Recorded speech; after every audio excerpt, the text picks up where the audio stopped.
A romance novel? Save the Galaxy by Ariana De Rolte. Chapter 53, John Antilles. 4. John came out of his meditation with a sigh. The Force was not being helpful. It assured him that the Mandalorians meant him no harm, and the wound on his back was healing well despite what the Mandalorians said, but the Force didn't seem to understand John's problem. To be fair to the Force, he'd never consulted it on his love life before either.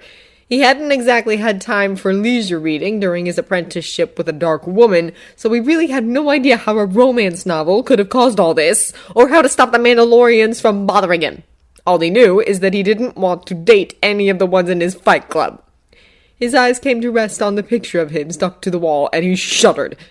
It was time to get dressed. Or, well, he tried to. His outer cloak was intact and had a bunch of rocks in little pouches tied to it, but his inner clothes were either falling apart or had been cut. John was drawing a blank on when last he had replaced his overtunic. Everything but his underwear was encrusted in mud anyway. The med-bay had a small fresher with a sonic attached. John removed the rocks from his cloak, then used the sonic to clean off the cloak and the rest of the robes.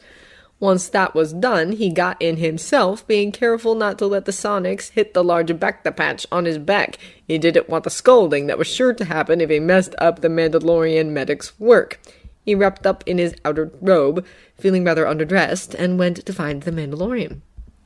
Osan jumped a little when Antilles appeared in his peripheral vision in the cockpit, wrapped up in his now cleaned-up cloak. It had been about an hour since the Jedi had started meditating. "You wouldn't happen to have any clothes I could borrow?" asked the Jedi. "I'm sure we have something," said Osan. If Antilles didn't fit his clothes, then he'd probably fit his bavoodoo's. "Don't put any pressure on your back," he warned when Antilles went to sit down, causing the Jedi to straighten up and perch on the edge of the seat. "I'll find you some clothes." Osan dug into his closet, finding an overly large knit Quarren sweater that should keep the Jedi warm.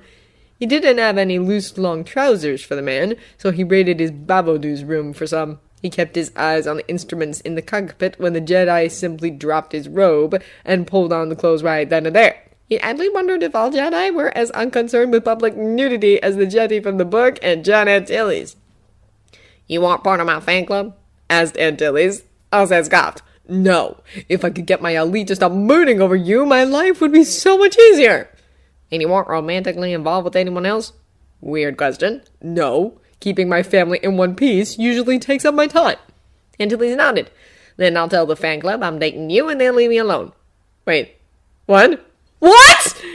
The man had the grace to look a bit sheepish. "If you don't mind, you're not actually interested in me, so it seems like a perfect solution." Osan always downplayed it to his elite, but he'd have to be blind not to find Antilles attractive. "You do realize you'd have to actually go on some dates with me for it to be believable. Also, his bored vodka might kill him for dating their crush." The man looked puzzled. "Why would that be necessary? Can't we just say we're dating and be done with it?" Osan shook his head. "No. They may have agreed not to interfere if you're dating someone, but your fan club is certainly going to check to make sure you're actually happy with them. We would really need to sell it." "So you'll do it?" asked Antilles. "No, John, hopefully." Osan couldn't believe he was agreeing to this. "I'm going to take your welfare very seriously," he warned. As a medic, it would be impossible for him not to. "Yes," said John. "I'll eat more if it makes you feel better." He brightened. "That could be our first date. People eat together on dates, right?" "You say that like you've never been on a date," said Osan. "The Force keeps me too busy for that," said John dismissively. Osan had a bad feeling about this.